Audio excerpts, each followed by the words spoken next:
पिलांको भविष्यत सह खेल खेलुछंती शिक्षक और शिक्षयित्री।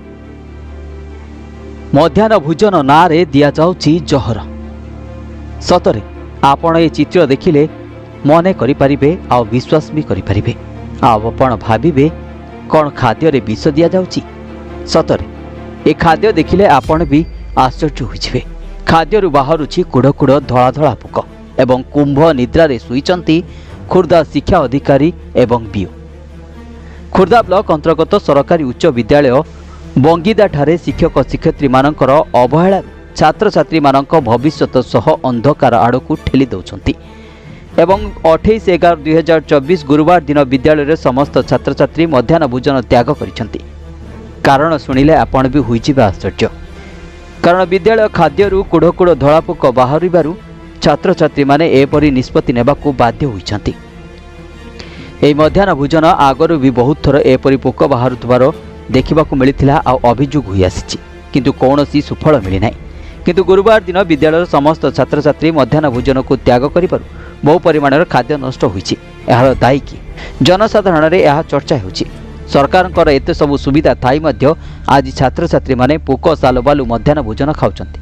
खाली सेतिकि नुहे, आज्ञा विद्यालय शिक्षक शिक्षयित्री माने केही काहा सहित पढ़ु नाही एवं विद्यालय भितर परस्पर सहित गाली गुलज होउछंती एवं मन इच्छा छुट्टी रे रहउछंती। एही सब समस्या को नै अभिभावक माने अभियोग करिसंती। सेमानकर कथा कर्णपात करूनाहांती, अभिभावकों को धमक मध्य देउछंती। आमे आपणक नाम रे एफआईआर देबु। ए सब समस्या को देखि साधारण रे घोर निंदा हेउथिबार चर्चा हेउछि। यह प्रभाव पिलांक उपरे कोन पड़िबो, पिलामानकर भविष्यत कोन हेबो। जड़े गरीब खटिखिया ता पिलाकू बेसरकारी विद्यालय रे पढ़ाइबा पई अर्थ न थिबारु तांकु सरकारी विद्यालय को पाठ पढ़ाइबा पई छाडुचंती। किंतु विद्यालय जदि एही बळी परिस्थिति लागि रहिबो ताले छात्र छात्री मानकर भविष्यत अंधकारमय हेबाकू आ बेसी समय लागिबो नाही। ए बंगदा विद्यालय रे समस्या को शिक्षा अधिकारी एवं बीओ को जणाई मध्य किछि सुफल मिली नाही। कुंभ निद्रा रे सुइछंती शिक्षा अधिकारी और बीओ। सेपटे शिक्षक अभाव छात्र छात्री भविष्यत अंधकारमय होगाकू बसी एवं खबर प्रसारण पर कौन पदक्षेप नेउछंती सरकार एवं स्थानीय प्रशासन ए विद्यालय शिक्षक शिक्षयित्री मानक विरुद्ध रे ताहा देखिबाकू बाकी रहिला। अच्छा को स्कूल पढ़छु? स्कूल ना कोन? सरकारी स्कूल गाँ बंगीदा।